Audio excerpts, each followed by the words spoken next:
Film industry आजकल दो ही उस पे चलती है, या तो लव स्टोरी हिट होती है या sex topic. Why make such a big issue for such a small issue? आम पब्लिक है वो इन लोगों को इतना बड़ा बना के रखती है कि ये जो भी कुछ करें वो मान के चलते हैं कि सब सही कर रहे हैं। मतलब ये देखिए, ये स्टार वैल्यू होती है कि एक स्टार है, जी, जी। उसने डिफॉल्ट किया, वो तिहाड़ जेल जा रहा है, वो रो रहा है, उसकी एक एक सीन आ रहा है। जी, जी। और जो भले इंसान जिसने 5 करोड़ दिया, आज जो 7.5 करोड़ का लेनदार है, जी, जी। उसका कोई इंटरव्यू नहीं आया। ये जो कॉमेडियन होते हैं ना, ये बड़ी गरीब फैमिली से आते हैं, ये बड़े ख्वाब लेके आते ना तो उनको कॉपी करें, ना उनके जैसा बनने की कोशिश करें, और ना उनको अपने जीवन में भगवान बना लें कि ये जो कर रहे हैं बिल्कुल सब सही हो रहा है। स्टार्स भी इंसान ही होते हैं, जी, जी। उनके पास भी अपनी जैसा दिल होता है, अपनी जैसी गलतियां करते हैं। अपन उनको एक डेमी गॉड का स्टेटस दे देते हैं। इंडियन ऑडियंस डबल स्टैंडर्ड है।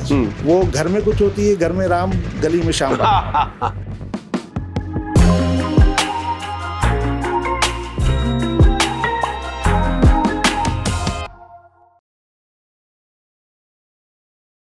ये महलों, ये तख्तों, ये ताजों की दुनिया, ये इंसान के दुश्मन समाजों की दुनिया, ये दौलत के भूखे रवाजों की दुनिया।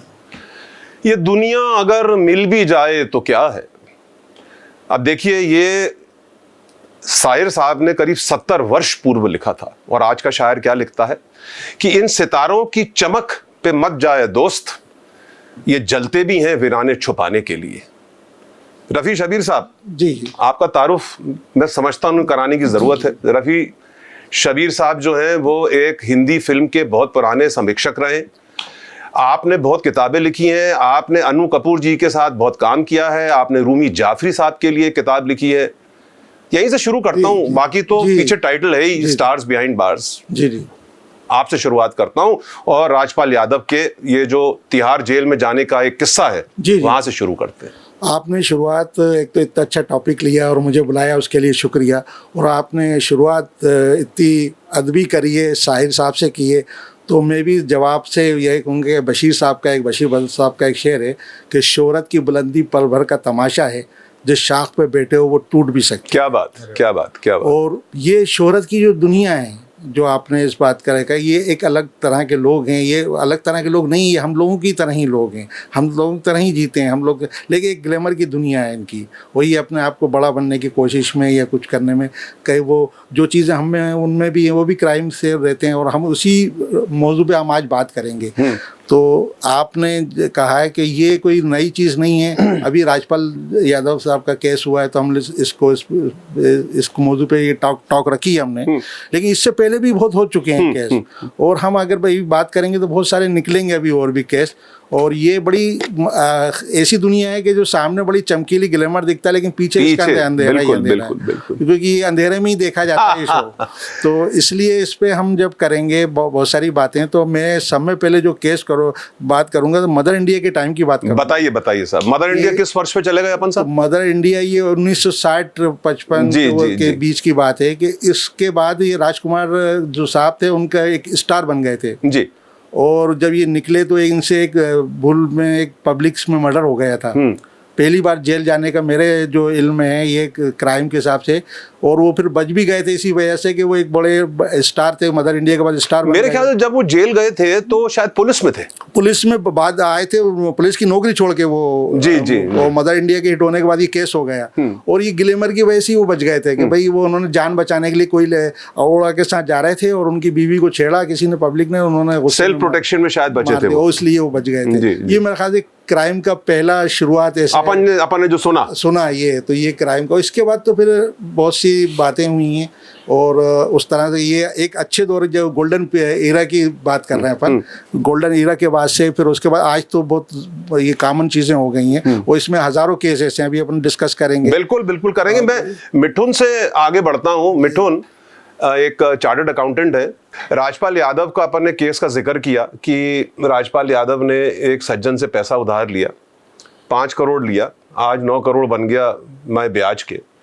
तो यार, आप एक सीईओ, आप भी लोगों को वित्त दिलाते होगे, बैंक से दिलाते होगे, तो बैंक में कोलैटरल सिक्योरिटी तो लगती होगी। Thank you sir for inviting first of all. बिल्कुल सर, कोलेटरल सिक्योरिटी रखती है, उसके बिना लोन नहीं होता है। हालांकि कुछ गवर्नमेंट स्कीम भी होती हैं जिनमें बिना कोलेटरल के लोन हो जाता है, बट ये जो इन्होंने जो लोन लिया था वो बैंक से नहीं लिया था, वो एक इन्वेस्टर की तरह, एक मुरली धवन जी बिजनेसमैन हैं, उनकी कंपनी है मुरली प्रोजेक्ट्स प्राइवेट लिमिटेड, उससे उन्होंने वो लोन लिया था, तो वो एज ए इन्वेस्टर लिया था। करेक्ट, मैं मान ली, पर उसने 5 करोड़ दिए तो राजपाल यादव को सिक्योरिटी तो माना होगा ना? बिल्कुल सर, वो मूवी उसकी सिक्योरिटी थी, उन्होंने एक मूवी बनाने के लिए पैसा लिया था। कौन सी मूवी थी? मूवी थी आता पता लापता। वो लापता ही है।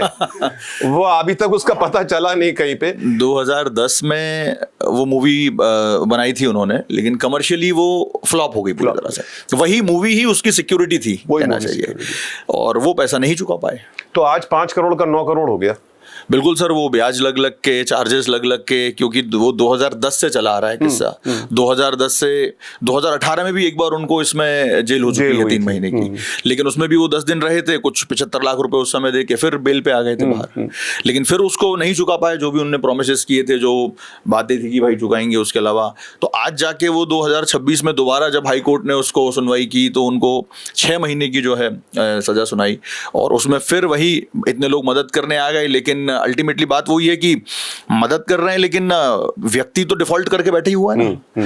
भाई एक व्यक्ति ने 5 करोड़ रुपए दिए, ब्याज लग के वो सब लग के 9 करोड़ रुपए हो गए, तो अब उस मदद से क्या होगा? लेकिन जिस व्यक्ति ने दिए हैं उसका तो कितना बड़ा नुकसान होगा। बिल्कुल बिल्कुल। मैं रफी शबीर साहब से पूछता हूँ कि रफी शबीर साहब, अपन ने डिफॉल्ट किया राजपाल यादव जी ने, है ना? राजपाल यादव जी के तो अपन ने करीब 25 इंटरव्यू देख लिए। इन्होंने अभी मिठुन साहब ने उस आदमी का नाम बताया जो एग्रीव्ड है, जो रिसीविंग एंड पे, उसका आपने कोई इंटरव्यू देखा था? जी, मैंने तो कोई इंटरव्यू नहीं देखा। मतलब ये देखिए, ये स्टार वैल्यू होती है कि एक स्टार है, उसने डिफॉल्ट किया, वो तिहाड़ जेल जा रहा है, वो रो रहा है, उसकी एक एक सीन आ रहा है, और जो भले इंसान जिसने 5 करोड़ दिया, आज जो 7.5 करोड़ का लेनदार है, उसका कोई इंटरव्यू नहीं आया। जी, दरअसल एक बहुत, मैं जो फिल्म इंडस्ट्री को देखता हूँ, मैं पिछले जो 100 साल की हिस्ट्री देखता हूँ, तो बहुत चेंजेस आया है। एक ज़माना ये था कि फिल्म जो देखते थे या उसका हिट हो, ये 25 हफ्ते या गोल्डन जुबली होने के लिए उसके अंदर बहुत सारे एलिमेंट्स होना ज़रूरी होते थे। आज वो चीज़ें ख़त्म हो गई। आज फिल्म को बिजनेस के हिसाब से देखा है, इसने 100 करोड़ का बिजनेस करा, 200 करोड़ का बिजनेस करा, तो ये एक थोड़ा सा फ़र्क आ गया।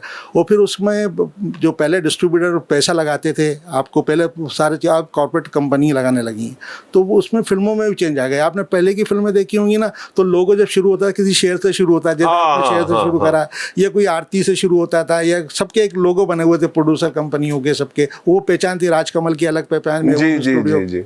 आज नहीं है। आज जब फिल्म स्टार्ट होती है, कॉर्पोरेट कंपनी का लोगो होता है, तो वो फिल्म नहीं है कहीं भी, वो बिजनेस है वो।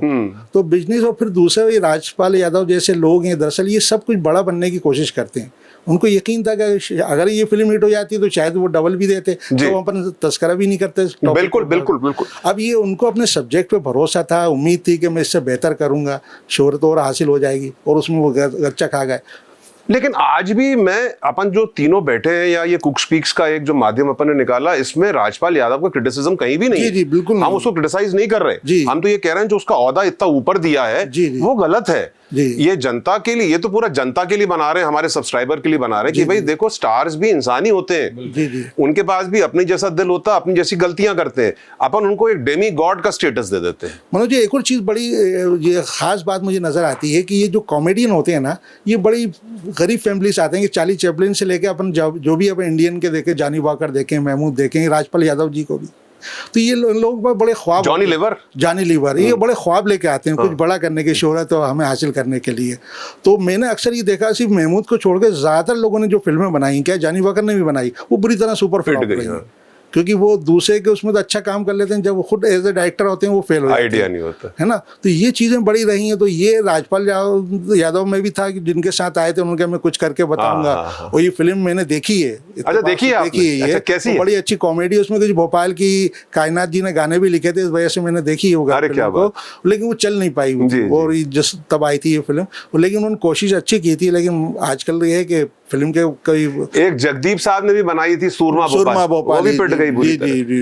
वो ये ज्यादातर लोगों ने मोहन चोटी जी ने भी धोती लोटा चौपाटी बनाई थी, हर की ख्वाहिश। असरानी ने भी बनाई, असरानी हम नहीं सुधरेंगे, तो ये नहीं चल पाई थी फिल्म। चला मुरारी हीरो बनने, चला मुरारी बिंदिया गोस्वामी के साथ मेरे को अभी भी याद है। तो ये नहीं चल पाई। सिर्फ एक महमूद की इसलिए चल पाई कि महमूद ने दूसरे डायरेक्टरों को चुना, ये खुद ही डायरेक्टर बन गए। करेक्ट, ये पॉइंट तो आपका सही है। इसलिए क्या, और फिर ये क्या, जिस गुर्बत से निकल के आए इनके ख्वाब बड़े होते हैं और वो ख्वाब को पूरा करने में नाकाम है। फिर दूसरा, मैंने अभी मुतुन बता रहे थे, तो ये बिजनेस के भी मार्केट हो गई है कि एक बड़ा जो ना बड़ी मछली छोटी मछली को खा जाती है। तो शायद ये भी हो सकता है कि कोई दूसरे लोगों को बड़ा एतराज। चलिए खैर, जिस चीज का अपने को संदेशा ही है, आइडिया नहीं है, कंफर्म नहीं है, अपन उसमें क्या कमेंट करें। मैं मिठुन के पास आता हूँ। मिठुन, अब एक और केस आपने जिक्र किया राज कुंद्रा साहब का जी, वो भी money money money money money. अब राज कुंद्रा साहब जो जेल गए, तो अभी तो बेल पे छूटे हुए हैं, तो उनका चार्ज तो यार बड़ा गंभीर चार्ज था। बिल्कुल सर, बहुत गंभीर चार्ज है वो।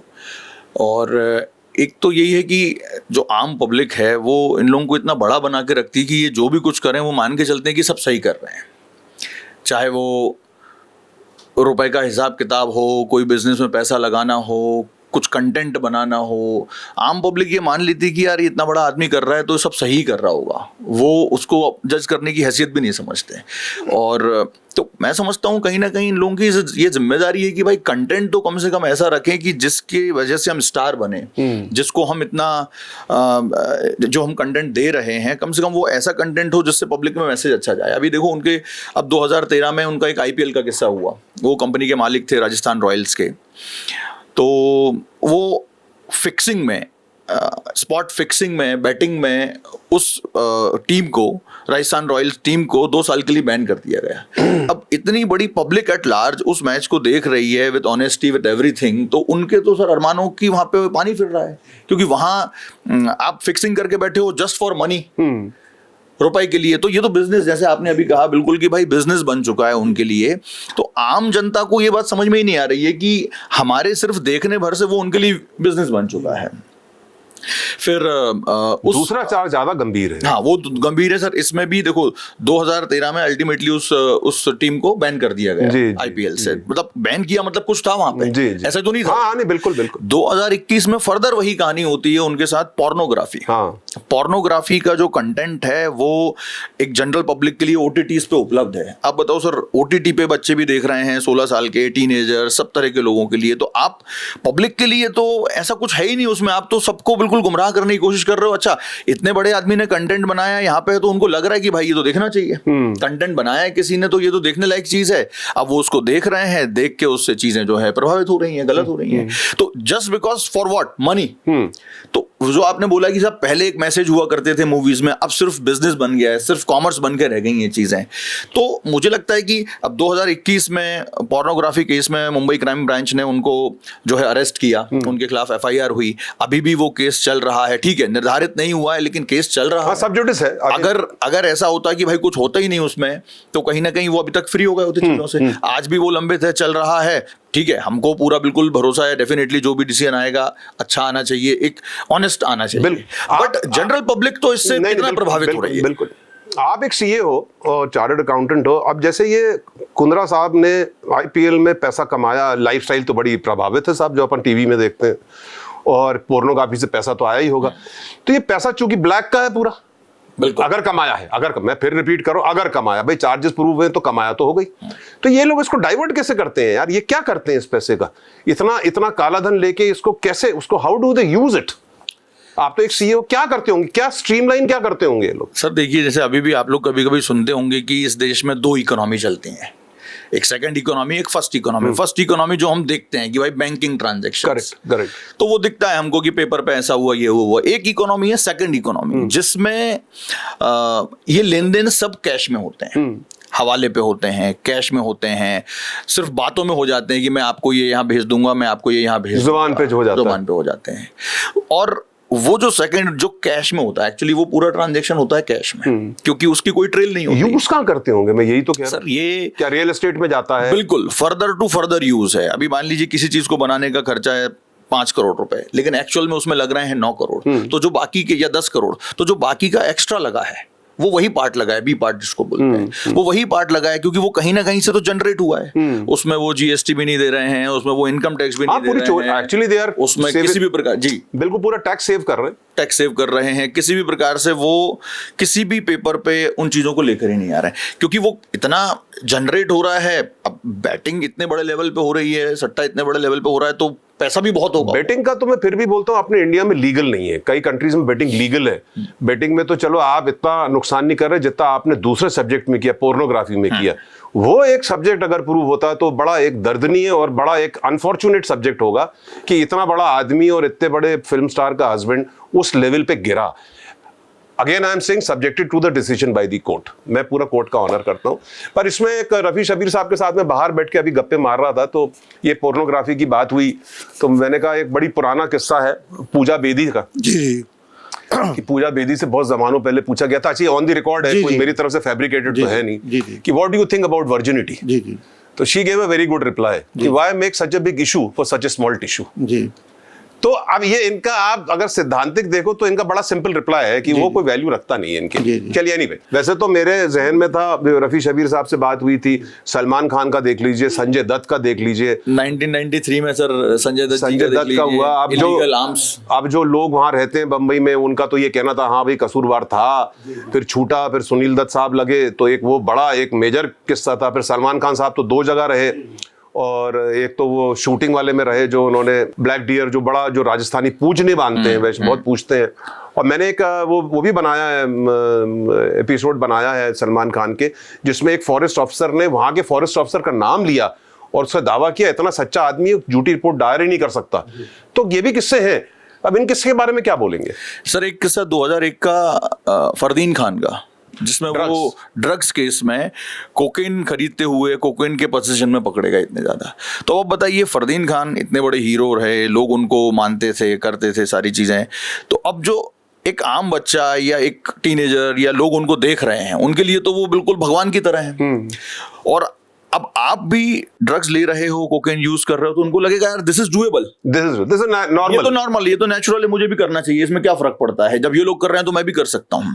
उनके पास पैसा भी है, उसके पास उसको लेने के संसाधन भी, और वो वहां से कम बैक भी कर लेंगे क्योंकि उनके पास सारे रिसोर्सेज हैं, सलाहकार हैं, सब तरह के लोग हैं। लेकिन आम आदमी वहां से वापसी नहीं कर पाएगा, वो तो इसमें फंस ही जाएगा। वो एक दिन ड्रग लेगा, 2 दिन लेगा, उसके बाद वो उसकी लत में आ जाएगा और उसके बाद वापसी नहीं कर पाएगा। फरदीन खान का केस है। फिर शाहरुख खान का लड़का अभी शिप में जो पकड़ा गया, जिसका बड़ा एक कंट्रोवर्शियल हुआ, उसके बारे में क्या बोलेंगे रफी शबीर साहब? सर देखिए, मैंने कहा वक्त बदला है ना, हर चीज बदल गई है। आप अभी देखेंगे ना, उस जमाने के दौर के जो एक्टर्स थे, जो सुपरस्टार थे, क्या देवानंद को देखिए, राज कपूर को देखिए, या दिलीप कुमार को देखिए, ये या उनके बाद के जो साथ एक्टर हैं, उन्होंने कभी एड नहीं किए, इवन ना शराब के किए ना गुटखे के। उनके पास बहुत ऑफर थे, ऐसा नहीं था ऑफर नहीं थे। आज का स्टार सब कर रहा है, डांस भी कर रहा है। उस टाइम पे देखिए, मैं थोड़ा डिफर करूंगा, उस टाइम पे सोशल मीडिया इतना हैवी नहीं था। नहीं, सब था सर, नहीं साहब इतना। आज तो क्या, एक जो अपन एक पेपर में ऐड देते थे उस जमाने में, आज तो 1 सेकंड का अगर आप टीवी पे आते हो उससे 100 गुना पैसा मिल जाएगा। उस टाइम भी मिलता था। जीवन बीमा वालों ने अशोक कुमार को ऑफर दिया, लेकिन ये लोग है ना बहुत शर्तों पे। मैं दरअसल मैंने किताब लिखी है दिलीप कुमार और भोपाल, उस सिलसिले में मैंने दिलीप कुमार साहब से मुलाकात भी की थी, किया था। तो उन्होंने एक बड़ी खास बात, दिलीप कुमार साहब से मुलाकात हमारी तो कभी जीवन में कैसा, उन्होंने एक खास बताई थी कि भाई मैं अगर कोई मुझसे कहता है फला जगह का उद्घाटन के लिए आ जाइए किसी दुकान पे, तो मैं अगर जाके उद्घाटन करता तो 2 दिन में दुआ मांगता था इसकी दुकान चल जाए, नहीं ऐसा नहीं फेल हो जाए तो मुझे कह के मैंने इनसे उद्घाटन। वो इतने डरे हुए सिद्धांत थे। उनके बच्चे भी वैसे थे, जो भी लोग थे, जो भी आजकल के जो आपने जिनके बच्चों का नाम बताया है, तो वो जिस माहौल में रहते हैं वैसे ही उन्होंने किया सारा चीजें। बिल्कुल, वो आ तो वहीं से रहे। और दूसरी ये क्या है, मुझे एक बड़ा अच्छा किस्सा याद आ रहा है मजरू साहब को। मजरू साहब भी जेल में रहे, लेकिन वो दूसरे पर्पस में रहे, कम्युनिस्ट रहे थे वो। तो जेल क्या है कि उन्होंने एक बड़ा अच्छा जुमला हुआ था कि जेल में आदमी जाता है प्राइमरी वाला और PhD लेके आता है। और जब शाहरुख के बच्चे या आर्यन में अभी गए थे, और उसके बाद उन्होंने वेब सीरीज जो बनाई, मैंने अभी देखी वेब सीरीज, तो वो उन्होंने जिस तरह से, तो मुझे मजरू साहब का बड़ा लगा कि ये कुछ सीख के तो आए वहां से। और मजरू साहब ने शायद उस पे एक शेर कहा था, उनकी गजल का शेर है शायद, उससे बताइए जस्ट करता हूँ तो लड़ जाती है मंजिल से नजर, हाय ले रहा कोई भी दीवार सही, जिंदगी की कद्र सीखी शुक्रिया तेरे सितम, हाँ हम ही थे कल तलक जीने से उकताए हुए, शेरे साहिल कर चुके हैं मौजे साहिल सरनमा, तुझसे क्या बहलेंगे तूफानों के बहलाए हुए। क्या बात, क्या बात। तो क्या ये बात। जब ये जेल वाली, अपन जेल पे बात कर रहे हैं, मधुर भंडारकर की एक फिल्म ही आई थी जेल, जी हाँ, जी हाँ, गए तो उन्होंने वहाँ के तजुर्बात को लेके उन्होंने नितिन के लेके फिल्म भी बनाई थी। जी। तो वो लाइफ के बाद संजय दत्त में भी बहुत चेंजेस आया। अभी अगर उनकी बायोग्राफी देखें तो जेल से ऐसा लगता है कि कुछ थोड़ा सा चेंजेस भी आ जाता है इन लोगों के अंदर। नहीं, मैं आपकी बात से सहमत। फिर अपन एक उसी सब्जेक्ट में आ रहे हैं कि एक अपन में से कोई जेल जाता और वापस आता तो क्या अपने को इतनी इज्जत मिलती, बोलते यार सुधर गया, क्योंकि वो स्टार है। और फिर वो पर्दे पे आता, हम सब बोलते वाह यार देखो कितना सुधर गया साहब, ये जेल गया। सवाल ये है कि बात उसकी नहीं हो रही वो सुधरा नहीं सुधरा, सवाल ये क्राइम किया, जेल गया कि नहीं गया। ये जेल गए और जेल हर इंसान तो मैं वही कह रहा हूँ, एक कॉमन आदमी की तरह एक हरकत होती है या एक उनकी तरफ से एक एक्शन होता है। तो दैट इज व्हाट ये एपिसोड का जो मकसद था आप लोगों को बुलाने का, जो अपन ने किससे अभी जागृत किए कि भाई तू भी इंसान है, हम भी इंसान है। जी जी। तो उस इंसान को इतना मत पूछ कि वो खुदा बन जाए। अपन जो स्टार्स को इतना ऊपर लेके चलते हैं तो उन पे भी अपने जैसे ऐब है, अपनी जैसी गलतियां हैं। और मनोज जी, एक होता है कि कौन जेल जाके क्या कर रहा है। अब अभी हिंदुस्तान की दो मशहूर किताबें जो हैं, एक हिंदी में जो हिस्ट्री पढ़ी जाती है डिस्कवरी ऑफ इंडिया, वो जेल में लिखी गई थी, नेहरू जी ने लिखी थी, है ना। दूसरी गुबारे खातिर जो मौलाना आजाद ने, वो भी जेल में लिखी थी। तो जेल में रहने से कुछ लोग है ना क्रिएटिव भी हो जाते हैं, लेकिन उनका जेल जाने का मकसद है। लेकिन आप कंपेयर नहीं कर सकते। तो ये क्या जेल जाके सलमान भाई के शिकार के बारे में लिखेंगे? नहीं लिखेंगे, लेकिन कभी तो लिखेंगे ना ये लोग। हाँ नहीं लिखेंगे, मैं वो नहीं कह रहा, लेकिन अब जवाहरलाल नेहरू ने डिस्कवरी ऑफ इंडिया निकला तो वो तो फ्रीडम के लिए गए थे, मौलाना आजाद साहब फ्रीडम के लिए गए थे, तो उन्होंने फ्रीडम के लिए लिखा, तो वो तो कंपेरेबल ही नहीं है। और फिर उसके बाद दूसरा क्या है कि जेल को लोगों ने ये नहीं कि उसके बाद अभी अगर बिहार वो वी शांताराम की फिल्म दो आंखें 12 हाथ, उन्होंने जेल के कैदियों को बताया था कि ये इनको अगर सही तरह से ट्रीटमेंट किया जाए तो ये सुधर सकते। नहीं, बात उसकी नहीं कर रहा, वो तो मैं मान ही रहा हूँ, बात वो नहीं, आप जो बोल रहे हो वो तो बिल्कुल एग्रीड 100%। मैं ये नहीं कह रहा, मैं ये कह रहा हूँ उन्होंने गलतियां करी, स्वाभाविक है, वो भी इंसान है, यही तो कहना चाहता हूँ। और यही अपन तीनों की बातचीत हुई थी कि भाई ये जो अपन शूट कर रहे हैं इसलिए कर रहे हैं कि वो भी इंसान ही है और कोई अपन से ऊपर नहीं है। तो अपन जितना उनको एक तजव्वो या जितना एक वेटेज देते हैं वो नहीं दो भाई, वो भी इंसान है, वो भी गलतियां करते हैं। अब वो स्टार है तो देना पड़ता है, वो तो लाजमी बात है। हम जब जिसको स्टार मान लेना तो उसको उसकी हर चीज अच्छी लगती है। हम जिससे मोहब्बत करते हैं, हमारी एक फितरत है, तो उसकी हर बुराई हमें खूबी लगती है। और जिससे नफरत करने लगे उसकी हर अच्छाई खराब अच्छा लगती है। तो ये हम स्टार में भी, अब बहुत से होते हैं, मुझे दिलीप कुमार पसंद है या राज कपूर पसंद है तो मेरे बच्चे को नहीं है पसंद, वो तो उसमें कोई खामी निकालता रहता है, वो तो वो होता है, वो तो वो जिसको हम अपना मान लिया, हमारी फितरत है। मिठुन भाई, अब जी मिठुन भाई से अपन कंक्लूड करें छोटे से पॉडकास्ट को। और मिठुन भाई कोई और किस्सा या कोई मैसेज फाइनेंशियल जो एक मेन मैं आपके साथ जो वेटेज देना चाहता था? मैसेज मैं यही दूंगा सर सबको कि एक जैसे मान लो जो फिल्म स्टार्स हैं उनके पास सलाहकार हैं, उनके पास लोग हैं, संसाधन हैं चीज़ों को व्यवस्थित करने के। हम ना तो उनको कॉपी करें, ना उनके जैसा बनने की कोशिश करें, और ना उनको अपने जीवन में भगवान बना लें कि ये जो कर रहे हैं बिल्कुल सब सही हो रहा है, कि जेल जाके भी आए तो भाई ये तो अच्छा ही है। उन्होंने कुछ तो क्राइम किया था, कभी ना कभी कुछ तो गलत किया था। हम उनको कॉपी ना करें क्योंकि उनके पास संभलने का मौका मिल सकता है, मिल रहा है, लेकिन जरूरी नहीं कि हर आम आदमी को वो मौका मिले। आप हो सकता है एक बार, ये तो आपने वो किस्से सुनाए सर जो बाहर आए, सक्सेसफुल किस्से सुनाए आपने सारे, जेल जाने के बाद कौन सक्सेसफुल हो गया, लेकिन उसके अलावा ऐसे लाखों लोग हैं जो गए किसी वजह से, तो बस वो वहीं डूबे लोग। शाइनी इब्राहिम एक किस्सा है, शाइनी इब्राहिम एक किस्सा, आपको तो पता ही नहीं है, वो तो लापता, वो उनकी पिक्चर जैसा हो गया, उसका भी अट्टा पट्टा लापता। बिल्कुल, वो मेड के साथ जो उसका था, तो वो जेल गया और जेल के बाद ही इज आउट। तो ऐसे भी किस्से हैं कि बिल्कुल उनका कैरियर ही खत्म हो जाता है। और ये इस केस में तो देखिए, मैं नाम नहीं लूंगा, लेकिन अगर एक हाईकोर्ट का जज या एक माननीय जज सुबह 4 बजे बैठ के एक बड़े फिल्म स्टार को बेल देता है, क्या अपन लोग को देगा? ये देखिए, तो पब्लिक को तो कभी नहीं नसीब होगा। क्या आप 4 बजे सुबह बेल की सुनवाई अपन कर सकते हैं? अपन रिक्वेस्ट करें साहब हमें बचा लो आप? तो प्रेफरेंसेस भी मिलते हैं उनको, अच्छे भी लोग हैं, बुरे भी लोग हैं, लेकिन सामान्य लोग हैं, हम जैसे ही लोग हैं। ये जो आपने कहा कि वो 4 बजे बेल दी, ये सिर्फ फिल्म स्टार को नहीं, दूसरे भी पैसे वालों को दी गई है। और फिर किसी का कौल भी ये है कि जो कानून होता है ना बड़ों के लिए है, वो लिए खुला होता है, वो जो जाल होता है, लेकिन गरीब लोगों के लिए होता है, बड़ों लोगों के लिए नहीं। मैं अपने आप को भी सीमित रखता हूँ सब स्टार्स पे। जी, जी। अब बड़े लोग में जाएंगे, तो आपने जिक्र किया था तो सिर्फ सलमान के साथ नहीं, कई लोगों को मिले इस तरह। नहीं, मैं मान रहा हूँ, लेकिन वो एक अलग किस्सा है, वो एक अलग पॉडकास्ट। अभी अपना जो एक पूरा अटेंशन आधारित है वो स्टार्स पे है, अपन उसी पे चले। तो स्टार हैं तो और भी लोग हैं, ये चीजें तो सब कानून सबके बराबर नहीं है, अभी भी ऐसा लगता है मुझे। बिल्कुल बिल्कुल। तो ये और भी लोगों के हुआ है कि रात में उनको जमानतें हुई हैं। जमानतें, बिल्कुल। तो चलिए, इसके साथ मेरे ख्याल से अपन और कुछ आप ऐड करना चाहते हैं रफ़ी शब्बीर साहब? और आप सब कुछ तो जिक्र कर दिया उसके अंदर, लेकिन ये है कि बड़ा खराब जिंदगी लोगों के ग्लैमर है, तो जो भी जाए मैं सोचता हूँ बड़ी सोच समझ के जाना चाहिए, क्योंकि ये ग्लैमर बड़ा खराब है, सामने के अंधेरे पीछे बहुत दर्दनाक है, बहुत है, बिल्कुल। और उससे बहुत ये है कि कोई भी फील्ड चुने तो बिल्कुल सोच समझ के चुने, अच्छे से चुने, और सबको सामान्य समझे। कानून सबके लिए बराबर है, कानून किसी के लिए परे नहीं है। कोई ऐसा काम ना करें जिसमें आपकी परिवार, देश के लिए एक नेगेटिव चीज आए, तो इसी के साथ है। और मुझे अच्छा लगा कि आप लोग दोनों, रफ़ी शब्बीर साहब आए और मिठुन तशरीफ लाए। एक फिल्मकार थे महान, एक हमारे चार्टर्ड अकाउंटेंट साहब है, और मुझे उम्मीद है आप लोग को अच्छा लगेगा। आप लोग का रिस्पॉन्ड के लिए मैं वेट करूंगा, और इसी के साथ मैं समाप्त करता हूँ। जय हिंद, वंदे भारत।